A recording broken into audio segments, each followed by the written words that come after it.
Arratsaldeon, gaurko hitza zigilua, eta ez da korreoskoa izango, badakizue hori gero eta gutxiagotan erabiltzen dugulako, ezta?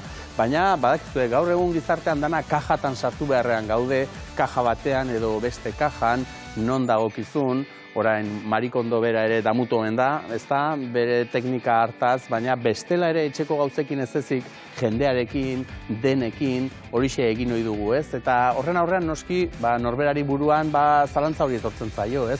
Begira jarri eta zein kutxatan, zein kajatan sartu beharrote dut nik, ze batzuk berbada oso garbi izango dute, baina bada ere garbi ez duenik edo bestela kutxa horietan edo kaja horietan eroso sentitzen ez denik, ez? Ze badirudi denak behar duela gizon edo emakume eta erdibiderik ez dagoela eta gizon edo emakume izan da ere era batera edo bestera soilik izan zaitezkela edo gizon edo emakume, ezta? Alegia, denak behar duela bizitza honetan zuri edo beltz, eta saio honetan ere ikusten dugunez, zorionez gainera, bada 11 kolore eta bada zuritik beltzera beste hainbat bide.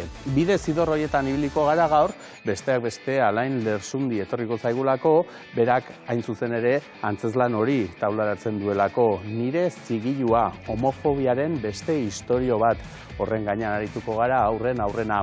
Ana Galarraga etorriko zaigu gero, zientziaren gaineko azken albisteak ekartzera, eta bertan ere badakizue, dana ez dela zertan zuri eta beltz, eta Aner Feritz gaur ere gurean izango da, bertsoak non beharrote duten mai baten bueltan edo oholtzan horrere zuri edo beltz, horrere izgon daitezke seguraski beste 11 bide, eta horiek ere aztertuko ditugu Peritzekin. Gogoratu, non topatuko gaituzuen itzokei B,EITB Txiolandian hori gure helbidea, eta postontzira idatzi nahi izan ezkero berriz itzokei @eitb.eus. Eta zigiluaz, markaz ari garela, markak norberarenean batzuetan zauriak ere sortzen dituzte, eta zauri horiek orbain bihurtzen dira. Horregatik gaurko atarikoa borobiltzeko, hain zuzen ere horixe orbainak izeneko kantua, zer eta arima taldearekin. Ariman bertan sortzen diren orbain horiek bai direlako gerora betirako geratzen zaizkigun markak edo zigiluak.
Nire zigilua homofobiaren beste istorio bat antzezlan horretaz arituko garela esan dizuet, eta zeinekin eta protagonista ezik zuzendaria ere badenekin eta idazle ere badenekin zehazken finean berak egin dudana oso berea den istorio bat guztion esku utzi duelako guztiona izan dadin, edo hori susmo hartuta behintzat. Alain Lersundi, arratsaldeon. Arratsaldeon. Oso zutik idatzitako antzezlan bat da, hoxe, ezta? Bai, esan bir, zuzendari idazle zuzendari horrek laguntza bat dauke, eta laguntalde bat atzin, eta ekipo lan bat. Bai, orain aztertuko ditugu horiek, baina aurrena ikusleek ere jakin dezaten zertaz ari garen, iruditzen bat zaizu, antzezlanaren promoa ikusiko dugu, bertan ikusten du zertzela da garrantzitsu batzuk ere ematen direla.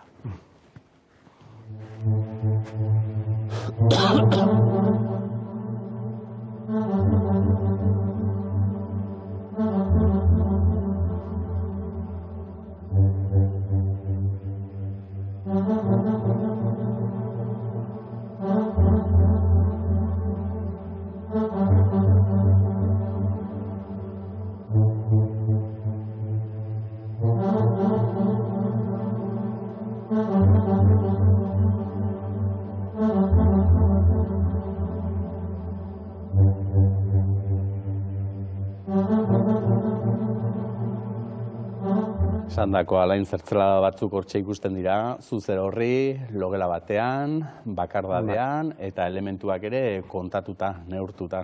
Bai, justo lan haure antzeslana eraikitzen eguan garaiku, Josue Izagirrek zuzenduan bideo hau, berak montaban. Eta, bai, logela bat, intimidade bat, baina bai nahi izan dutena garbi eukire, bai, fikziona teori, ez? Azkanin nire bizitxik inoiz iztotza arduraik, ze danotak hau, ez? Danotak hau arazu, danotak hau. Da askotan pasaren da, arazo horiek, ez? Individualki bizitzen dauz, aizlatute, ez? Norbera, pentsaten norbera dela benetan ez da, bena. Eta nahi duten hori, komunidadin jarri.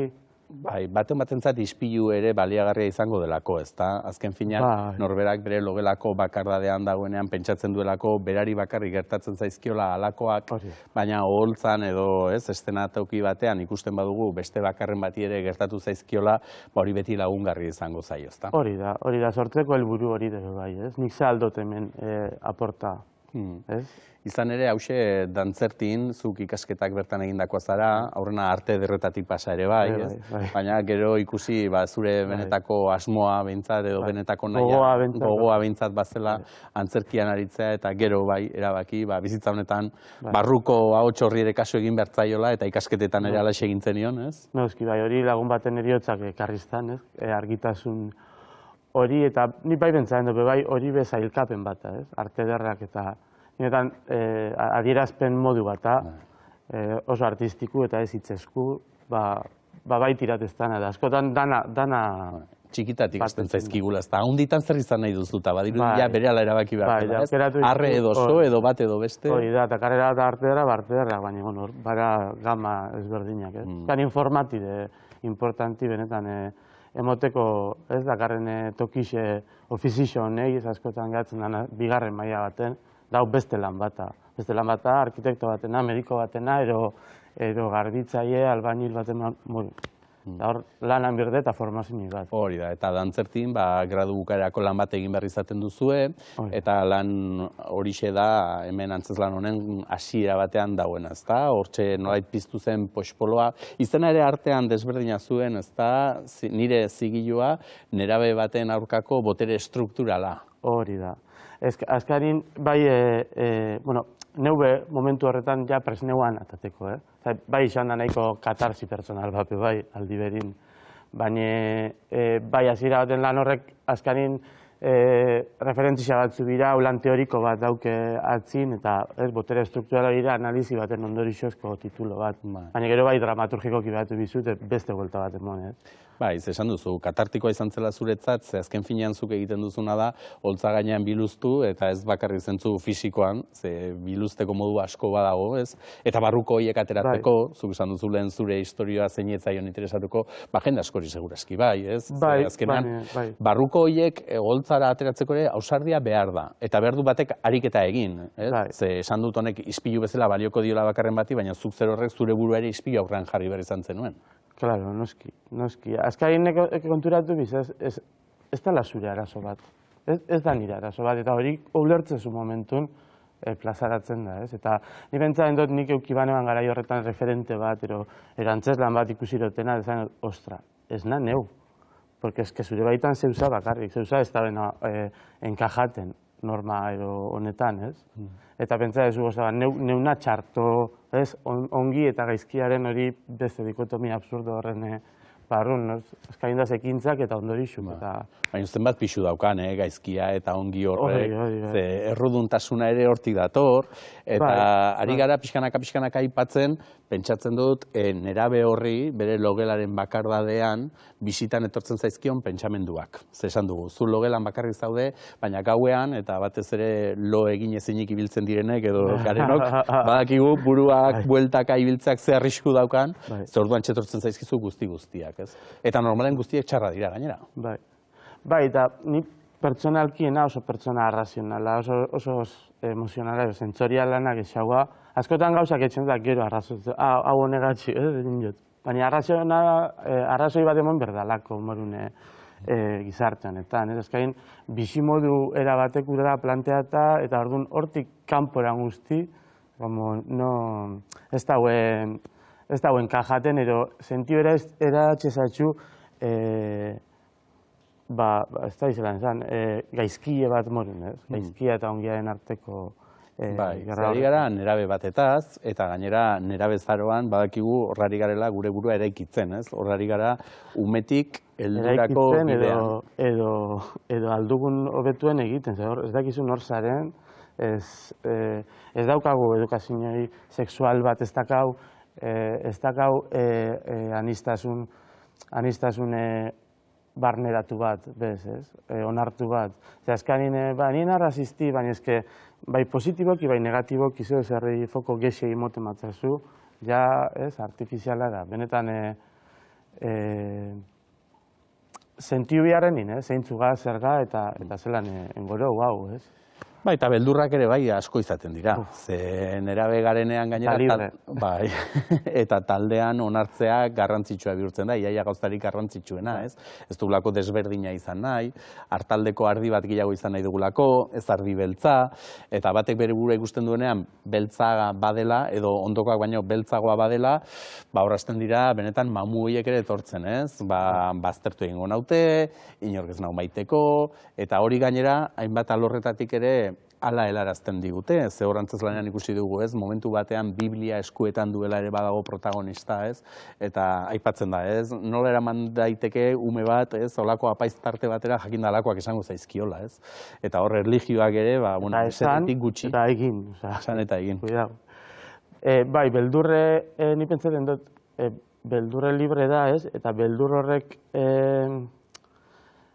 erutezatxu toki batean, non isildu berdan, ez? Isildu berdan, baina azkanin ez gaz eskaintzen gizarte bat, baru, ez, aldaketa baten, baina ez da gizarte bat eskaintzen dana zelan za, ez? Zure sentinio emozionala, ni barai Pluton non kolokatu, ez da planetiran ero ez, zalantza bat sortu den, baina ez da nik nire tristura non kolokatu, ero ezin egon hau non kolokatu. Baina ez da dian abaritu, ez? Ez dezala inork igerri, alaxen hauenik, edo desberdinan aitenik, ez bestelanik, margenera marginatua, hori hitzetzen da lan honetan, ez? Teaser honetan agertzen da bilustasun bat fizikurana, gero obran ez da agertzen. Baina bai agertzen da beste bilustasun hori, ez? Ez que, pentsatzen dut komunidadi sortu behar dela orokorrin, benetak. Eta komunidadien pintzen izenin gauzak, pixo hori eta bildur hori eta hori dana aligeratzen da, ez? Bai. Aligeratzen da eta ikusten da zu bezalako gehiago badaudela, ez zarela bakarra. Eta arau haudela gaizki dagoen, ez beste. Araua, ze azken finean zuk aipatu duzu, ez?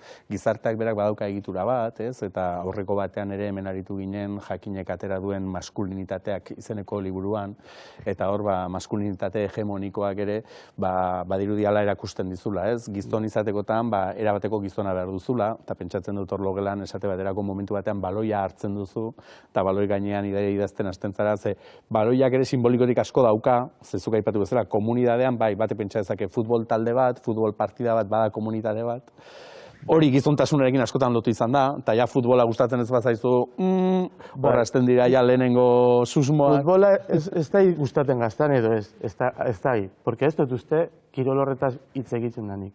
Hitz egiten da politika bateaz, hitz egiten da bizitzeko modu bateaz, izateko forma bateaz, eta horrek danak ni beti marginaen izan hau. Eta bai, bara baloi hori simbolo bat, eta ez dut idazten, aurpegi bat marrazten dut. Aurpegi bat. Eta pertsonaje bat sortzen da. Baloian bertan. Baloi horrekin. Ez? Eta egoera horrei enfrentaena. Baloi bat ez da futbola. Da ordenateko era bat, ikastola bateko jolastoki bat ordenateko forma bata, oso heteropatriarkala, eta gero ekipuken berdiz. Da, bueno, askatasun bat, egin zeuek. Eta gero azkerrendan azkena geratzen denak, lehendik ere pixu handia baldin badu, guztiako aukeratu dituzte eta zu azken putz. Eta zaude, protokolo horretan eusten, nik ez dudanean jolastu nahi. Eta gainera aguanta berdut ez? Beste... Aipatu duzu marrazten duzula baloian pertsonai bat, ze esango dugu estenatokian, oholtzan zu zer horri zaudela, aktore bakarra zarela, baina ez pertsonai bakarra. Izan ere, norberaren bizitzan ere, aro desberdinak daudelako, ez? Eta segun eta ze garaitan, pertsona bat izan gaitezke edo beste bat.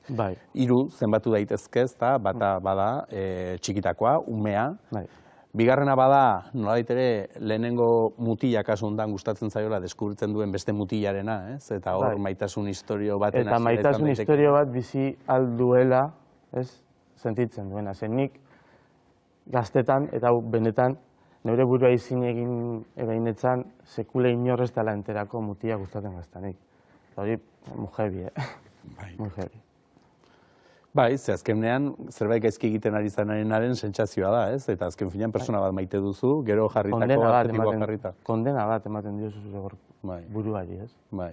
Eta gainera segurazki maite duzun mutilo horri ere ezin esan, maite duzunik. Hombre, olbidate, zure lagunari ere ez. Osa, zure lagunari ere ez inori. Osa, gutun hori da, zakula adierazi ez den historio bat, ez? Eta usten dut, garrantzitsu dela historia honetan horri, ez? Osa, nik, Pedro Lemebelek esaten man, yo no pongo la otra mejilla. Yo pongo el culo, compañero, ez? Osa, gure revoluzioa maitasunetik. Nik ez dut eskatzen iselako gizarteik, ero ez dut nahi sortu egoeraik inor eskluiuten da benik. Hau ez da arazu.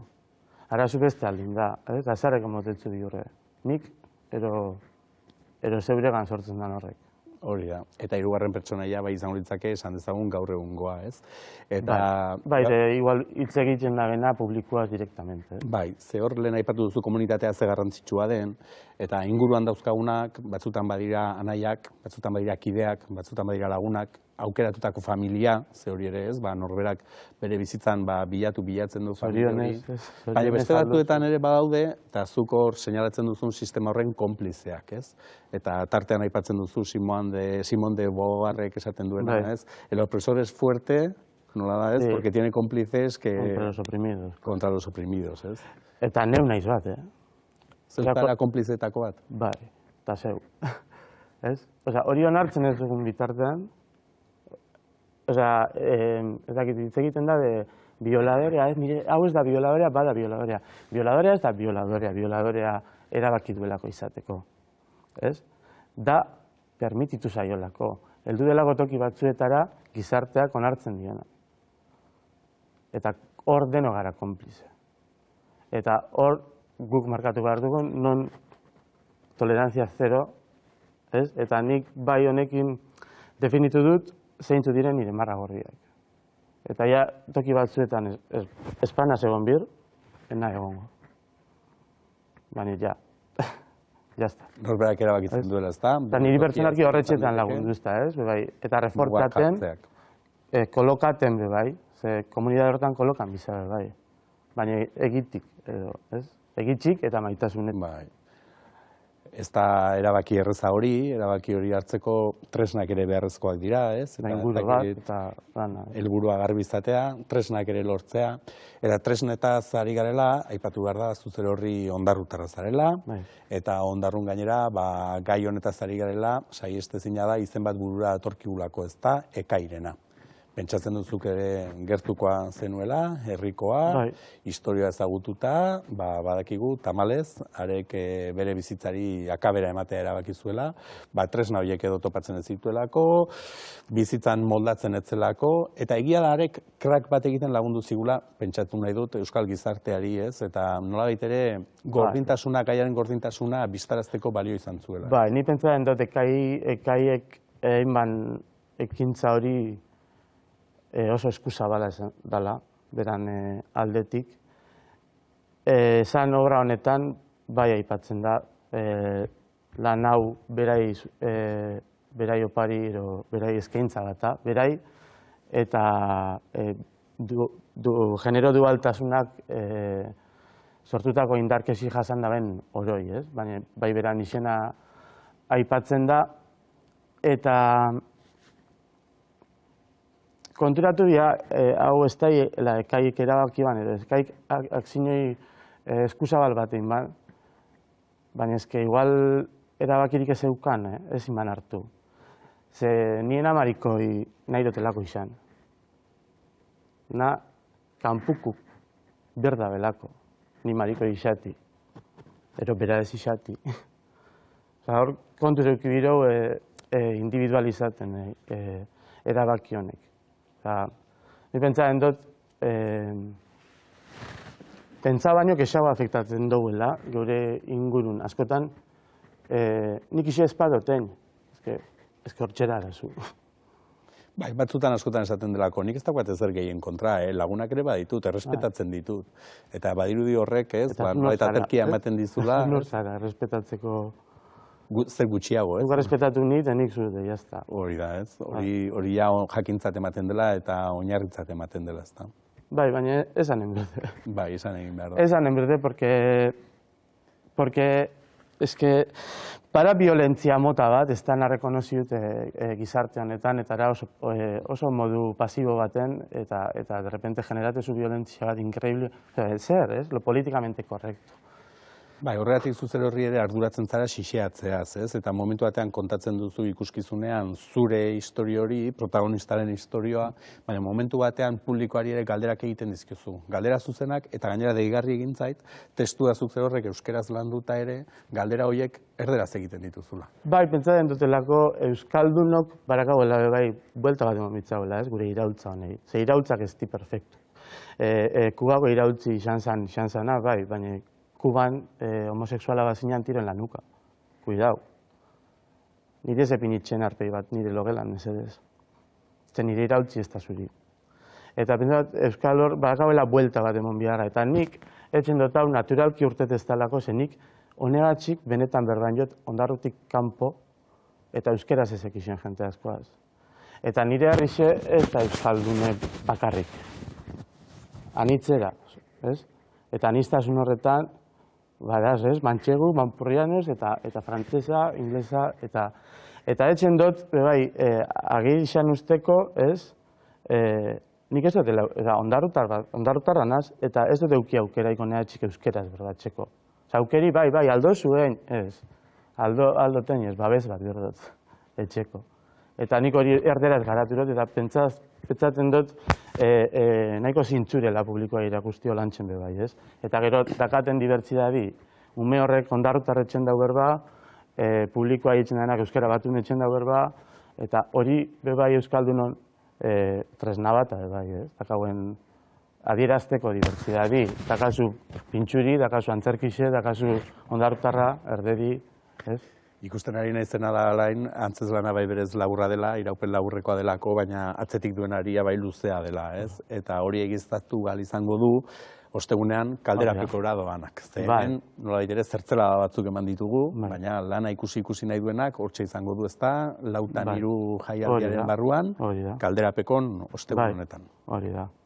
Bai, nik torri, eta lana ordu erdi dauke, baina sekula ez duzte ematen inok erantzun bat segixan, urrengo egunin, torten da, ez? Galdera asko botatzen dut, eta askotan da, como zesan dago, ez? Bueno, antzerkiaren bertuteetako bat hori ere badelako, ez? Zer pentsa ematen dugula, ez? Garuna astindu, buruari bueltaka, ez? Protagonistaren antzera burua bueltaka jarri, eta hortik norberak ateratzen dituen ondorioak betire eraikitzaileak izan daitezela, eta guztion onerako izan daitezela.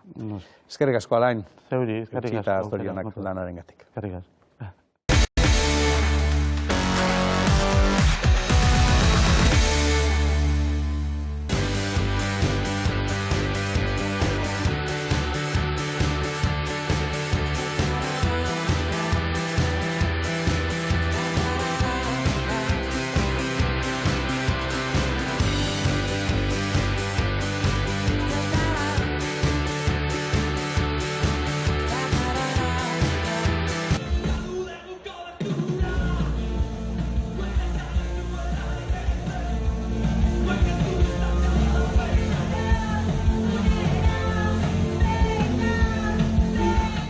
Hortxe duzu gure agendan apuntatu beharreko kontuak, ez? Saiatzen gara, halako entresaka bat egiten, eskintza ere zabala delako, eta guztiek kabiderik ez dute, baina tira, ea egunez egun guztiak ere sartzen joaten garen, eta antzeko gertatzen zaiguan Agalarragarekin, arratsalde hona. Arratsaldeon.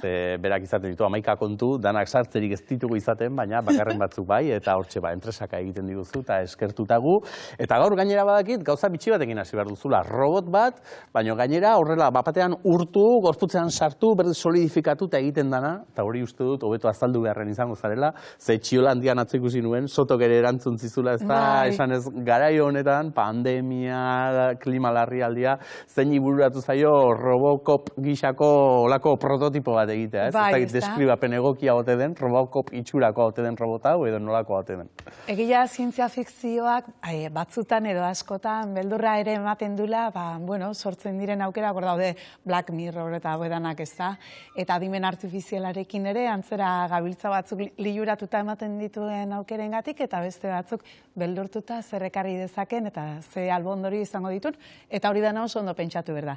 Kasu honetan, da material eta erabilera baten, iraultza ez dalako orain arte lortu, hor ikusi dezuen bezala, material horrek dauka gaitasuna, likidotzeko eta solidotzeko kanpotik emandako aginduen arabera. Eta nola emate zaizkio aginduak? Bada metal bat galioak dauka fusio puntua, hau da, urtzen da oso temperatura baxuan, urtze puntua oso txikia dauka, 30 gradutan, eta txokolatian, pare? 37 da txokolatia, txokolatia baino lehenago. Eta dauzka baitare partikula magnetiko batzuk barruan. Hor da, okoxka. Magnetismoaren bidez, eremu magnetikoa erabilita, indukziozko sua bezala berotu daiteke material hori, esan dugu, segituan urtzen da, eta orduan urtu egiten da, baina memoriare badauka inkorporatuta, eta sortu edo berregin egiten da. Eta magnetismoarekin, imanekin egiten da modura, baita ere bideratu egin daiteke nahi dan lekura. Eta orduan adibidez, medikuntzan topatu diote aplikazioetako bat izan daiteke, objektu arrotzen bat, gelditzea animazaigu odiren batean, demagun, eta horrela egin dute proba, urdaiean, honek barruratzak, eta gero arek bultzatu edo egin beharrekoa egingo dio.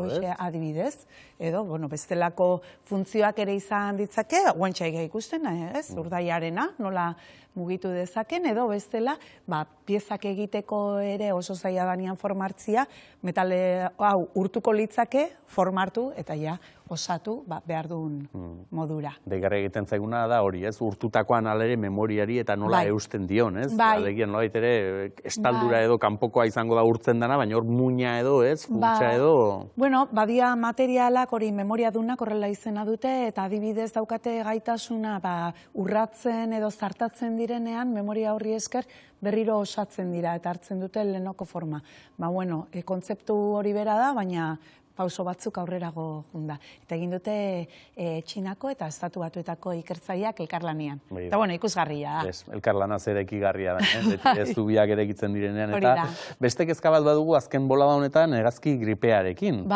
Oso urrutira joan gabe, iparraldean eta ere, jakin badakigulako, ondorio txarrak ere badituela. Noski, gure abeltzainentzat eta gure baserritarrentzat eta, baina oraingoan gainera atzeman duten hon eta bisoi aztegi batean, eta horrek ere, esperantzarako baino kezkarako motibo gehiago ematen duela, ez? Gogorarazten digu, ze garrantzitsua den zaintzea benetan espezien arteko transmisioa batetik eta bestetik, eta hori baino lehenago gainera, animalien ongizatea ze garrantzitsua da, bestela badakigu horrelakoak erraztu egiten ditugula. Kasu honetan ze gertatu da. Hau orain argitaratu dute Europako Eurosurveillance edo aldizkariak, baina gertakaria izan zen urrian. Galiziko bizoi aztegi batean, enekianik, Galizin ere hainbeste zeudenik, baina asko daude, hasi ziren ikusten arnaz aparatuko gaitza hartzen zutela, gripearen estiloko pneumonia zekarren gaitz bat, eta hile egiten ziren. Eta horrela pentsatuko zuten akaso koronavirusa edo zala. Dudik gabe, lehenengo gauza hori etorri zitzaigun guztioi burura, akordatuko, ez da, nola hasiera hartan Danimarkan, eta izan ziren kasuak, animalietatik gugana, eta klaro, hor erreserborio gisa gelditzen dira animalia. Goen badakigu eta ikusi deu, ez deula gure artetikan garbituko, bestelako moduak asmatu beharko ditugula koronavirusa gure artean egongo dalako, baina kasu honetan, azterketak egin zizkietenean testak, negatibo atera zen koronaviruserako. Bigarren aukera, gripea probatu zuten, azaldu zirelako Galiziko hurbileko hondartza batzuetan kaioak eta hilda hegazti gripearekin. Eta hor hor bingo, asmatu zuten, eta kezkagarriena kasu honetan da, hegazti gripea, da A gripea, eta hori guk ere harrapatzen du. Guk ere badugu A gripea.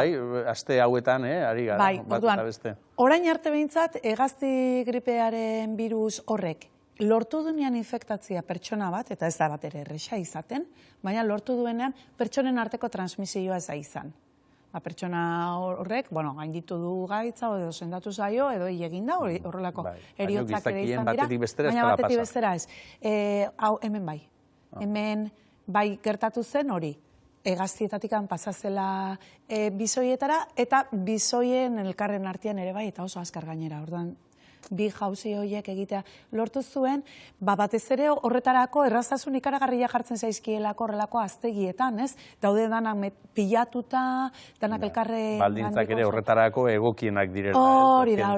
Bestelako baldintzaetan baleude, arrisku hori ere gutxituko litzatekela, baina aztegi horietan danak bata bestearen gainean pilatuta. Bai, koronavirusaren jatorriare uste dute horrela izan zela, xaguxarretatik, seguru asko horrelako aztegietan azten zituzten, orain jade bekatu dituzte Txina, baina animalia berez basatiak, baina elikadurarako erabiltzen ditugunak, eta horiek asko sufritzen dute, estresa handiate izaten dute, pentsatzen dut bizoiek ere baietz, eta horrek ere ahultzen ditu, eta gero gainera pilatuta egoteak. Kontua da, kezka batez ere azpimarratu dute, bizoiak gure gripearekin ere kutsatzen dira. Orduan hor arriskua hango litzateke, bi virusek bat egite balin badute bizoietan, bizoi horietan aukera ematen zaio virusari elkartzeko eta fusionatzeko, nolabait esateko, hibridatzeko, eta hori bai izan liteke potentzialki guretzako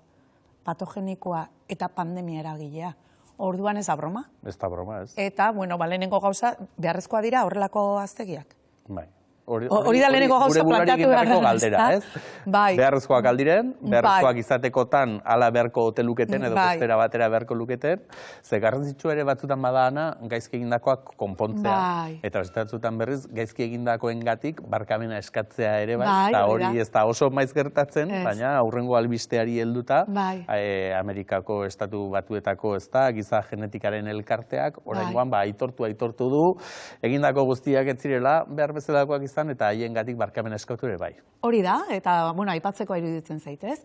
75 urte egiten ditu elkarte honek, gizakion genetika ikertu duz, ikerketa horien emaitza asko onuragarriak izan dira, eta beste asko erabili dira, eta alaxe aitortzen dute, erabili dira justifikatzeko ekintza diskriminatorio ikaragarriak, adibidez, antzutzeak, bertako jatorrizko populazio taldeak, ez da, komunitate india, hori, bertakoenak, edo etnia jakin batzuk gutxiesteko, peltzak eta esate baterako, eta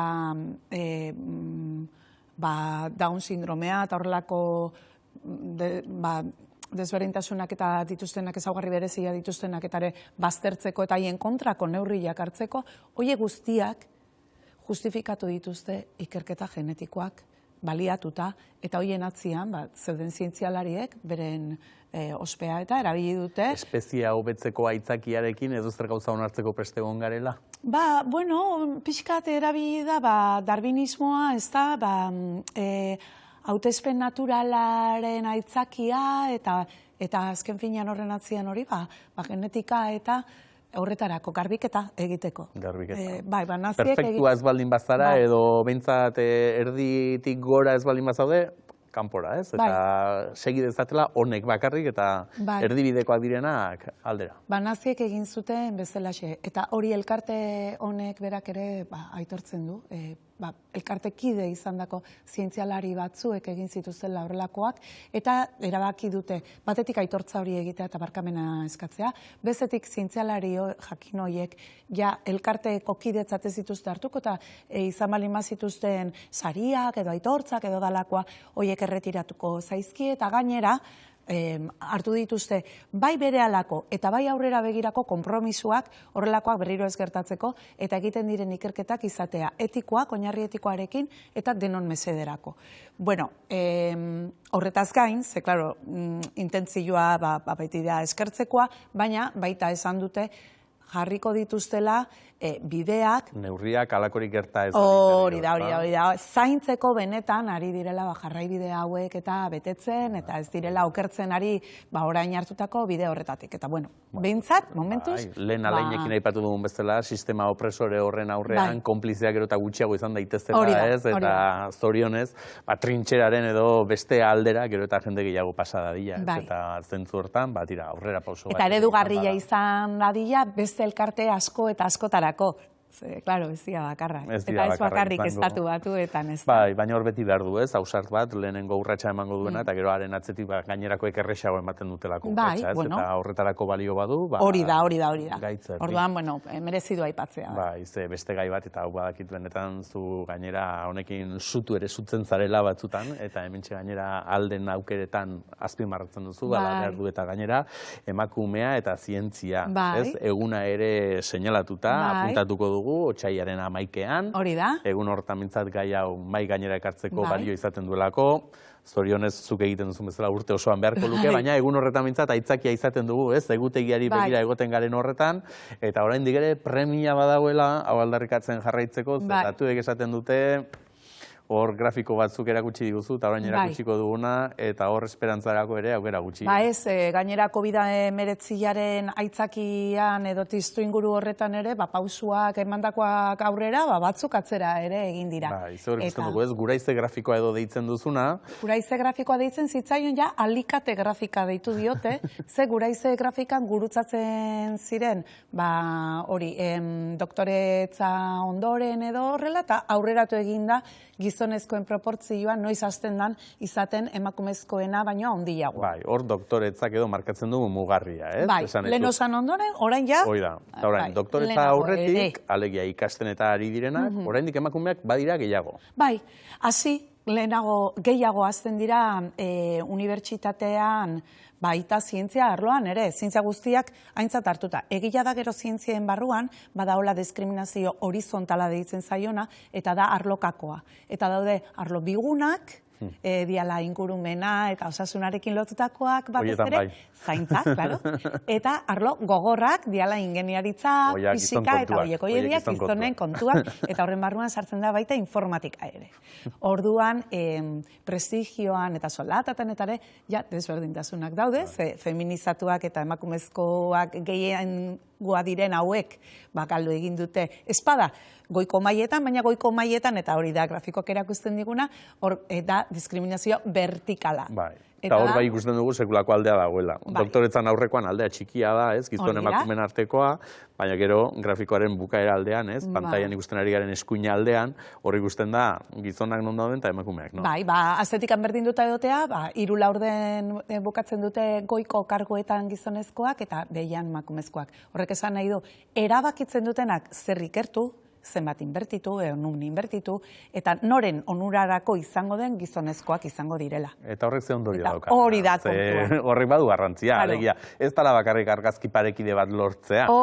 Argazki horren atzean, erabaki horiek hartzen dituela, ondorio bat edo beste izan dezakela. Bai, bueno, eta azken finean, emakumezkoa izateak ere ez du bermatzen, ez da ere orduan, ez da emakumezko edo gizonezkoen parekidetasuna, esan dezun bezala baizik eta ze ikuspegirekin egiten den lan, eta badakigu eta frogatuta dagoelako, dakigu, evidentzia daudelako. Ikuspegi feministarekin egin ezkero zientzia, askoz inklusiboagoa dela, eta orduan taldeak askoz dibertsoagoak dira alderdi guztietatik. Bai sexu eta genero joerak eta horiek guztiak kontuan hartuta, baina baita etnia, adina, disiplinak, eta orduan disiplinartekotasuna handiagoa izaten da, horrek ekartzen du prozedurak ere aberasgarriagoak izatea, eta zer bilatzen den, eta emaitza norentza den, baita ere da irekiagoa eta bazterrean gelditzen diren taldei begiratzeko askozaz ere joera handiagoa dago, eta orduan onura gizarte zabalago, danontzako edo izaten da. Gainera, dibertsitate hori egoteak, ikerketa taldeetan, ekartzen du erreferenteak ere askotarikoak izatea, eta horrek animatzen ditu errazago jakin-mina daukana eta zientziarekiko interesa, esatera, nik ere behitu, badakat lekua, ez ikertzaien mundu honetan, izan naiteke, eta ez orain ikusten dugun bezala, badakizula emakumezko izateagatik bakarrik, prekarietaterako arrisko handiagoa daukazula, seguru asko, igual lehenago utzi berko dezula, eta ez dituzula lortuko erabakimena daukaten postu horiek. Adibidez, ameatasuna izaten da muga handi bat, eta bada hon bezala beirazko sabaia edo kristalesko sabaia, badago baitare amaren horma. Eta orduan, amaren horma gainditzeko sortu dute Frantzian lehenengo, baina guan ja nazioartekotu eginda amak zientzian izeneko talde bat, eta oraintxe plazaratu dute egitasmo bat, lortzeko diru laguntzen banaketa justuago bat, eta lehentasuna emango diena ama izan direnei. Zergatik, ama izan diren zientzialarien erenak baino gehiagok lanaldi murriztua hartu behar izaten dulako, ez dulako lortzen bestela aurrera biak egitea, ez da? Horiek jarraitzen dutenen artean, horrela, eta soldata gutxitzen zaie 130 konparatuta aitenekin, ja ez guztiekiko, baizik eta aite izan direnekin. Eta baita ere 3 aldiz aukera gutxio daukate lehen aipatutako postu hauek, laborategi zuzendari izatea eta lortzeko. Gizonei etzai hori gertatzen, ez dute galtzen aukerarik aita izateagatik, eta ere gehiago. Pixka batzuk, grafik hartze balimada, batzuk bai galtzen dute, askoz gehiago dira, aukerak zabaldu egiten zaizkienak. Arduratsuak direla erakutsi dutelako, edo veterania irabazi dutelako, edo, batzuntzako abantaia dena, ez da bestentzat ez. Eta orduan, amak zientzian talde hau ere, ikusten da proposamenak ari dela plazaratzen, eta, nik behintzat jarraituko diet. Noski, merezi du, ez, gainera pentsatzen ari nintzen zuk banaketa hori egin duzuna, ez zuk noski, aipatu duzun banaketa hori, ez, bigunak eta gogorrak. Pentsatzen ari nintzen, eta aipatu dituzuna gogorrenen artean, ez, ingenieritzak, telekomunikazioak eta alakoak, etxe honetan gertatzen ari den zerbait delako, ditugu hainbat ingenieri oraintxe jubilatzen ari direnak, danak gizonak, baina zorionez, eta berbada salbuespena izango da, baina egia da, oraingo belaunaldi honetan lankide gehientsuenak emakumezkoak izaten ari direla, eta igerri ere igertzen da, esango dugu, zergatik. Bai, hori frogatuta dago, esan bezala, badaude ikerketak erakusten dutenak. Ikerketa taldiak zenbat eta parekideagoak izan, orduan eta emaitza esanguratsuagoak eta inpaktu handiagokoak lortzen dituztela. Azkenean gizartearen erradiografi bat edo egin behar baduzu, erradiografi hori ahalik eta fidelena izatea komeniko da, ez? Eta erradiografia egiterakoan, aniztasun hori kontutan hartzen ez baduzu, erradiografia hori hankamotza biatuko dela. Logika gala esaten dugu, gero ja goran daudenen logika eta gurea berdina baten den edo. Orduan, otsaiaren 11aren buelta, ospatu hauek ez dira ospatuko, gunakoek aldarrikatzeko egunak dira, martxoa 8 bezala, eta ez dugu ospatuko, aldarrikatu ingo deu, eta bai egila da, ekintza pila bat merezi du agendara sartzea, emakumeak zientzian, sartu daudelako adin guztietako, era guztietako, hasi hitzaldi, tailer, proiektzio, danetik familian egitekoak ebai, era guztietakoak daude, eta pixkat ezagutzeko. Batez ere umeek eta zuk aipatu bezala, izpiluan ereduak eta referenteak faltan egongo diren neska horientzat eta ere uste dut, egun politiak izan daitezkela ikusteko halakorik egon badago. Eta badaude beste batzuk, 55 urtetik orako emakumezkoentzat. Baitare badeitu, igual bere garaian ez dutenak izan aukera mundu hori gertutik ezagutzeko, eta haientzat ere. Adi jarraituko dugu, agendan apuntatuko dugu eguna, baina aurretik, aspaldian ez dizu galdetuta Frankensteinekin ere bueltak azabiltzate. Aulestin ikusi dut ostiralean, ez? Hori da, aulestin ostiralean. Peki eta Bik, mano. Bai, eta noski gonbidatuta zaudete, nahi duzen guztiok. Bezo zabalik hartuko zaituztego. Seguru bai, Otzana. Eskerrik asko estimatuta, Egun arte, aio.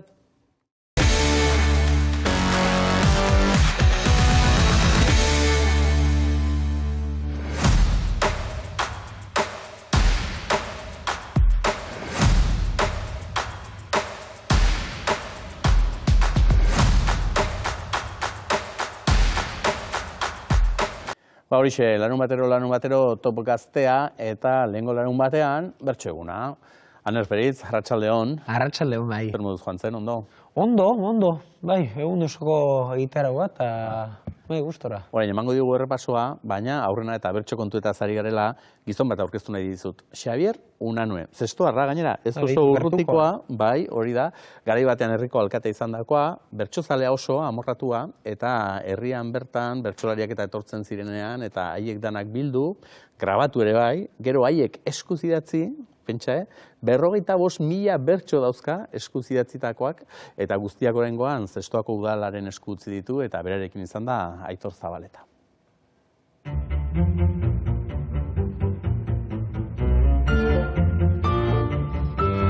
Zestoa, 3.500 biztanle, Donostiatik 35 kilometrora. Ikusteko asko dago Urola kostako herri honetan. Bainuetxea, Lili Jauregia, Ekaingo Kobak, baina ez gatoz horretara. Zer eta ganbara bat ikustera etorri gara. Xabier Unanuek milaka eta milaka bertso ditu, liburu, karpeta eta kasetetan gordeak. Hemen daude 77 hasi eta 2000 arte 25 urtean Zestuen kantaurian bertso danak. Danak eskuz? Danak, hemen, bere garaian. Hasi, eta geroa, jubilatu nintzenean da daneago hastian uan, eta geroia makinan eta ordenoren pasatu ditut. Guztien artean preziatuenak, Ustapide, Matxin, Baserri eta Salvadorren bertsoak ditu Xabier Unanuek. Ezkontzak auzo batzuta. Salvador behin bakarrik egon zen Zestoan, hil baino hilabete batzuk lehenago. Ni frantxuaz eta zanez, orai harriturik nago. Beha bukatzen du, esanaz, usten nuen hilko nitzela zu ezagutu gabe Zestona. Kantatzen du. Xaloar, hori dagoa jasota, komoro enpaino. Gero, Zestuan... 254 kaseta hauetan berriz, beste milaka bertso dauzka jasota Xabierrek, Euskal Herrian anemenka grabatuak. Bilduta zituen bertso guztiak paperera pasatu zituen lehenengo, gero ordenagailura, eta orain, Zestoako udal liburutegian utzi ditu. 52.000 bertsoko doaintza. Bertsoak biltzera zintzen ez nuen pentsaure egiten. Bilduma hau ingo nuen ikan. Zintzen, bertsoak jaialdia hartu, eta Ustapide kantatzen zuela, o Salvador kantatzen zuela, eta jaso. Baina pixkanaka gozatzen junitzen, eta geroa, konturatu nintzen, bertso desente zeola. Eta orduan hasi nintzen transkripzio egiten. Hasi nintzen, eta horrez osatu dut, bilduma hau. Bertsolaritzaren tenplu txiki bat da Xabier Unanueren ganbara. Zenbat orduz hartu ote dituen hemen? Santagerakoak. Oso gustuko ditu baita ere Santagera bezperako koplak, zezenak, pilota, eta guztien gainetik, zinema. Zinea, bai. Zinean behar bada bertsolaritzari baino ordu gehiago sartu izkiot. Ganbaran dituen argazkien artean, hauxe gustukoena. Ustapideri Zestoan egindako omenaldia, duela 53 urte, Xabier Unanue bera alkate zela. herriko zenbekutxun izendatu eta plaza bati haren izena eman zioten. Ez da ez marka makala, Xabier Unanuerena bejondeiola, eta nik, han herri galdetu, behar ez zestoan kantatutakoa zen, jakiteko bertxorik tartean bautezen, baina niri aztu, zuzarela saionetako mileniala, eta zu artean jaio gabe. Miliara artekoa, eta zestoan kantatu du, baina orduan ez. Baina, badauka marka hau. Dena den bertxo batzuk ere kantatuko ziren, larun batean, Azpeitian. Bai. Hortara elkartu zineten, ustez, behintzat. Ustez, ala esan zen. Bestelakorik ere egin zenuten. Hortara jo ginen, bai, esan zen nian lehengoan, orain dela pare bat aste etorri nintzenean, ospindu xamarrotenen bilen, eta esan dut, bestaldera joango gara.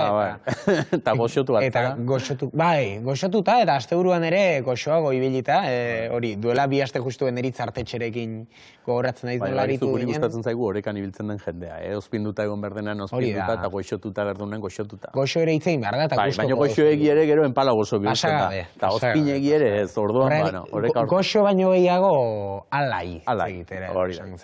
Bertxoguna izan zen, eta bertxogunaren aitzakian, esan du lehen egitarau aipatu dut, eta egia oso kuriosoa eta esanguretsua, ze egitarau sortu zen, izan zen goizean poteoa izan zen, dena bertsoekin, baina goizean poteoa, eguerdian bertsobazkariak, arratsaldean poteoa berriz, gauean afaria eta afalostean juerga. Alegia, janedanetik asko egon zela. Janedanetik ia bertxoti baino gehiago, eta oso berezia da, eta egin zitzaidan egia da aldi berean ohituta gaudela horretara, eta bertxotan badagoela ohitura handia, eta oso ohikoa dela. Bertxoan aritzeko muturra berotu beharra daukazuelako, hotzotzean ez alda bertxotan bertxotan. Ez beti, baina badago formatu bat egia da bertxotan ohikoa dena, eta akaso beste disiplina batzuetan hainbeste ez dena horretara ere bideratua dagoena, eta larun batekoak ere izan zuen hortik, eta horregatik gaur pixka bat, parrandari buruz ere hitzein behar da, eta gaur parranda defendatzera nator ni.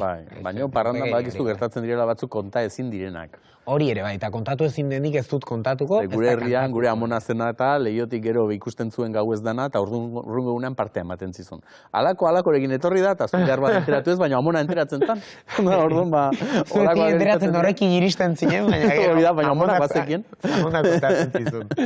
Bai, han ibili ginen, eta hango kontuak pixka bat giroari buruz, eta azkenean hori esandakoa bertsotan ohikoa delako badaude formatu jakina gainera horretara bideratuta daudenak, eta bertso bazkariak, bertso afariak oso ohikoak dira, pentsatzen dira naiz, eta musikan ere okurritzen zoi, jaialdiak eta egiten direla, eta beste giro batekin lotuak, eta disiplina bera zurrunki betetzeaz aragoko helburuak ere badituzten emanaldiak, baina gero, pentsatzen hasita, ez dakit hortik aparte badauden beste arte disiplina askotan. Bestetan ja serioago ibiltzen alako kontuak, bai, ez dakit, eta gero hori lotzen duzu disiplinak berak, eta disiplinaren sortzaileek eurek duten prestigioarekin, itzalarekin, famarekin, eta badaude berez, konparaketa batzuk agian egiten ez ditugunak, baina esan nahi ez ditugun gauza asko erakutsi ditzaketenak, ez? Ez dugu esan nahi idazleak adidez mitifikatzen ditugunik, eta jainkotzen ditugunik, eta intelektual izugarritzat ditugunik, edo ez behintzat bertsolariak edo musikariak baino gehiago, baina aldi berean hori gertatzen baldin bada, neurri batean akaso izango da ez dagoelako literatur juergarik, ez? Nik sekretu bat aitortuko dizut, guk txantxetan askotan esaten dugu, saiontan sofak normalen idazlentzat izaten dugu. Idazleen sofan, zuri zero horri badakizu askotan taburetan ere tokatzen zaitzula. Bedik ejatzen nahi taburetan tokatzen. Baina gaur ikusten zu gaur sofan jarri zaitugula, eta askotan erdit txantxetan, baina egia da, serio, eta da, idazleak normalen sofan jartzen ditugula. Ematen duelako, gorputz jarrera, beste planteamendu batean ere serioago aritu behar dela, eta guk ere, aitortuko dizut, elkarrezketa egiterako orduan ere, errespetu gehiago, aberri idazleak asartu behar zaizkigun, ez? Gero, guk ere akaso badaukagu tonu bersatilago bat, eta idazleak hartu ditugu adibide bezala, baina hitzein den genezake pintorei buruz, eskultorei buruz, eta mila dantzariei buruz, baina idazleak hartu ditugu, igual enkorsetatzen ditugula gehiago, edo euren burua enkorsetatzeko aukera ere badukatela, hor disiplinak zehaztuagoak daude, eta egia da bertsotan ohituago gaudela forma, modu eta tonu askotan kantatzen, eta humorera jotzen batzuetan, bertsolari bera beste momentu batzuetan,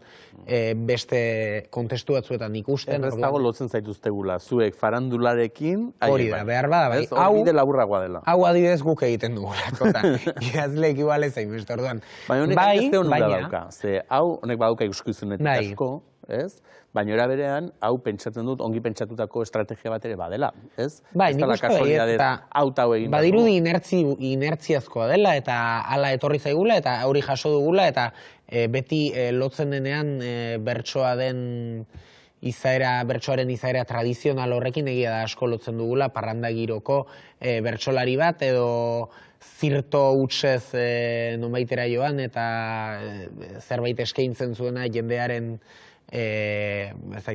algara erorako, baina bestela ere nik uste badela behar dugun zerbait, eta aldarrikatu behar dugun zerbait distentsiorako esparru ere bihurtzea hau, eta inork esan dezake izan daitekeela, eta bat egingo du nik horrekin ere, gure disiplinaren zurruntasunetik irteteko modu bat, eta beste gauza batzuetan ere aritzeko, eta bertsoari begirari bagara, ez aritzeko denbora guztien bertsotan, eta guk ere pasa behar dugula ondo, eta egin behar ditugula beste gauza batzuk, eta hortik kanpoko gauzak, eta hori ere eduki dezake, baina aldi berean nik uste lotu ere egin behar ditugula disiplina artistikoa bera, eta aisialdia. Eta horretarako modu bat badirela horrelako kontuak, eta iritsi zaizkigunean ondo hartzen ditugula, baina sortu ere egin behar ditugula. Bat, distentsiorako geuri ere balio digutelako, baina taldea egiteko, komunitatea osatzeko balio dutelako, beste esparru ezain formal, divertigarriago edo askeago, edo ezagin nola deitu batzuetan aritzea. Bakarren bate pentsa dezake, labainkorra, irristakorra ere izan daitekela, lapraste egiteko fribolidadean erortzeko aukera ere on badagoela, ez? Burura datorkitalako esateaterako, trikitixaren munduan ere iraultza bat, tapia eta leturia eta hasi zirenean, ez? Molde zurrunetik, harina eta fandangoa, beste erabatera ere jozitezkela, eta askotan, ez?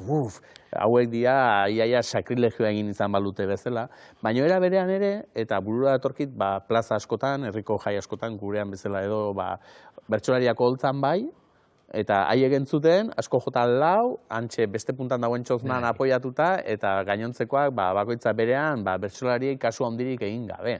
Eta hori ere ez da behar bada egokiena izango. Hori ere ala da, eta bertsotan egiteko nik neuk ere bizi izan ditut egoera gogorragoak edo jendea horretara joan ezten zerak, eta egia da guk lotu egiten ditugula, eta askotan bat etortzen direla afaria eta bertsoa, eta afarira doana bertsotara ere badoala, baina badaude horren ondorio zegoera batzuk zeinean bertsoa fondoko musika bilakatzen denez. Orduan, badirudi horrek geuri ere kalte egiten digula, eta egia da sormenerako mugatzailea dela, eta aukerak kentzen dizkigula.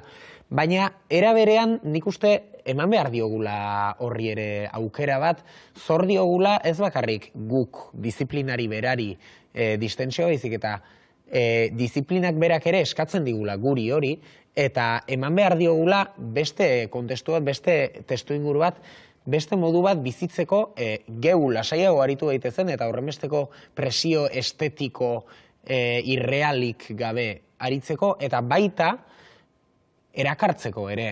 Jendea erakarri nahi baldin badugu leku batera ezagutzen ez duenera, izan da dila erakargarria, izan da dila divertigarria, izan da dila etortzeko modukoa, gozagarria, eta horretarako, ez dut esan nahi, eta hau ere arazoa da, eta agian sortu behar ditugu aisialdirako esparruak, ez bertsotan bakarrik, baizik eta orokorrean gaugiroarekin, alkoholarekin, drogarekin, ezagit, jai giro batzuetan toksiko batzuekin lotuta ez daudenak, eta horretan igual ez dugu asmatzen, eta parrandatik aparte ere aisialdiak aisialdi izaten jarraitu behar duela.